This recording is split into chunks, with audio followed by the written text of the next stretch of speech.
Hello குட்டீஸ் and சுட்டீஸ், நீங்கள் கேட்டுட்ருக்கிறது சிறுகதை சோலை. அண்ணா உங்கள் சுபா. இன்று ஞாயிற்றுக்கிழமை புத்தகம் வாசிக்கிற பகுதிக்காக அக்பர் பீர்பல் கதையோடு நான் வந்திருக்கேன். இன்றைய கதைக்குள்ளே போவோமா? கதையின் தலைப்பு சாட்சி. தன்பத் என்றொரு வியாபாரி ஆக்ராவில் வாழ்ந்து வந்தான். அவன் தனது மனைவியுடன் ஒரு புனித பயணம் செய்ய எண்ணினான். அவனுக்கு பிள்ளைகள் இல்லாததால் தனது உயிர் நண்பனான குலாரியிடம் தங்க நாணயங்களை பாதுகாப்பாக கொடுத்துவிட்டு செல்ல எண்ணினான். குலாரி, நானும் எனது மனைவியும் ஒரு வருடம் புனித பயணம் மேற்கொள்ள உள்ளோம். தயவு செய்து என்னுடைய தங்க நாணயங்களை பாதுகாப்பாக வைத்துக்கொள்ள முடியுமா? நான் வந்தவுடன் அவற்றை திரும்ப பெற்றுக்கொள்கிறேன் என்றான் தன்பத். அப்படியே ஆகட்டும், உனது பையை நான் அலமாரியில் பத்திரமாக பூட்டி வைக்கிறேன். குலாரி ஒப்புக்கொண்டு ஒரு பை நிறைய தங்க நாணயங்களை தன்பத்திடமிருந்து பெற்றுக்கொண்டான். ஒரு வருடம் கழித்து ஆக்ரா திரும்பிய தன்பத் தனது நண்பனை காணச் சென்றான். குலாரி அவனை வரவேற்றான். தன்பத்திடம் அவன் சென்ற இடங்களை பற்றி கேட்டான். பிறகு தன்பத் குலாரியிடம் தனது தங்க நாணயங்களை கொடுக்குமாறு கேட்டான். குலாரி தனக்கு எதுவுமே கேட்காதது போல் நடித்தான்.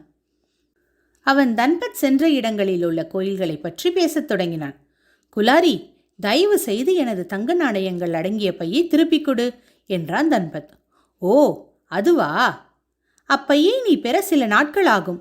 தயவு செய்து 2 நாட்கள் கழித்து வா என்றான் குலாரி. தன்பத் குலாரியிடம் 2 நாட்கள் கழித்து சென்றான். மீண்டும் குலாரி சிறிது அவகாசம் கேட்டான். இவ்வாறு 1 மாதம் நடந்தது. பிறகு குலாரி தன்பத் தன்னிடம் எதுவும் தரவில்லை என கூற ஆரம்பித்தான். மற்றும் அவன் தன்பத்தை சந்தித்து 1 வருடத்திற்கும் மேலாகிறது என்றான். தன்பத் இதை கேட்டு ஆத்திரமடைந்தான். சக்கரவர்த்தி அக்பரிடம் தீர்ப்பு வழங்க கோரலாம் என தீர்மானித்தான். அக்பர் தன்பத் கூறியவற்றை கேட்டார். பிறகு பீர்பாலை நோக்கினார். பீர்பால், இவ்வழக்கில் நீதான் தீர்வு காண வேண்டும் என்றார். பீர்பால் தன்பத்திடம் மீண்டும் ஒரு முறை நடந்தவைகளை கேட்டார். பின்னர் குலாரியிடம் நடந்தவைகளை கூறுமாறு கேட்டார். என்றைக்கு குலாரியிடம் பணத்தை கொடுத்தீர்கள் என கூற முடியுமா? பீர்பால் தன்பத்திடம் கேட்டார். பால்குண மாதத்தின் 7வது நாள் என பதிலளித்தார் தன்பத். நீங்கள் பணத்தை கொடுக்கும் பொழுது யாராவது சாட்சி இருந்தாரா என்றார் பீர்பல். இல்லை, நான் குலாரியின் வீட்டுக்கு செல்லும் பொழுது வழியிலேயே அவனை கண்டேன் என்றார் தன்பத். அவனை எங்கு சந்தித்தீர்கள் என கேட்டார் பீர்பால். நாங்கள் ஒரு பழத்தோட்டத்தில் சந்தித்தோம் என தன்பத் பதிலளித்தான். ஏதாவது மரத்தடியிலா? பீர்பால் கேட்டார். ஆமாம், நாங்கள் ஒரு பெரிய மாமரத்தின் அடியில்தான் சந்தித்தோம். ஆஹா, அப்படியானால் உனக்கு ஒரு சாட்சி உள்ளது. போய் அந்த மாமரத்திடம் சென்று நான் அதனை உடனே காண வேண்டும் என கூறவும் என்றார் பீர்பால். தன்பத் இதனை கேட்டு ஆச்சரியமடைந்தார். ஆனால் பீர்பாலின் அறிவுத்திறனை நம்பியதால் எதுவும் சொல்லாமல் அவர் கூறியது போலவே செய்தார். நீ என்னுடன் இரு என்று பீர்பால் குலாரியை பார்த்து கூறினார்.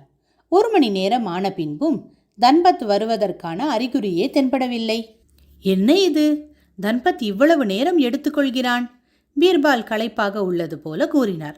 தன்பத் பாதி வழி வரை கூட சென்றிருக்க மாட்டான். அப்பழத்தோட்டம் 3 மைல் தொலைவில் உள்ளது. மேலும் அம்மரமோ தோட்டத்தின் நடுவே உள்ளது என்று குலாரி கூறினான். ஓ என பீர்பால் வியப்படைந்தார். 3 மணி நேரம் கழித்து தன்பத் திரும்பினான். அவன் மிகவும் களைப்பாக தோன்றினான். பீர்பால் அவர்களே, நான் அம்மரத்திடம் உங்களது தகவலை கூறினேன். ஆனால் நான் நினைத்தது போலவே அது பேசவே இல்லை. எப்படி ஒரு மரம் சாட்சியாகும் என்றார் தன்பத். கவலைப்படாதே, உனது மரம் ஏற்கனவே சாட்சியளித்து விட்டது என பீர்பால் தன்பத்திடம் சொன்னார். பீர்பால் குலாரியை நோக்கி, நீயே தன்பத்தின் பணத்தை வைத்துள்ளாய் என ஒப்புக்கொள். அவனை 1 வருடமாக காணவில்லை என்கிறாய். ஆனால் எவ்வாறு உனக்கு அந்த பழத்தோட்டம் உள்ள இடமும் அம்மரம் உள்ள சரியான இடமும் தெரியும்? அதனால் ஒழுங்காக உண்மையை சொல்லி தங்க நாணயங்களை திருப்பிக் கொடு, அல்லது கடுமையான தண்டனைகளை ஏற்றுக்கொள் என்றார். என்னை தண்டிக்காதீர்கள், நான் உடனே தன்பத்தின் தங்க நாணயங்களை திருப்பித் தருகிறேன் என்றார் குலாரி. தன்பத் தனது பணம் மீண்டும் கிடைத்ததால் பெருமகிழ்ச்சி அடைந்தான். பீர்பாலின் அறிவுத்திறனை எல்லோரும் பாராட்டினர். இந்த கதையை கேட்டீங்களா குழந்தைகளா?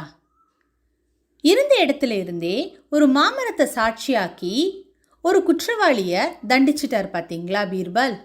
எவ்வளோ அறிவு கூர்மை இல்லையா? இந்த கதை உங்களுக்கு பிடிச்சிருக்கும்னு நான் நம்புகிறேன். அடுத்த வாரமும் வேறொரு அக்பர் பீர்பால் கதையோட உங்களை நான் சந்திக்கிறேன். பாய்.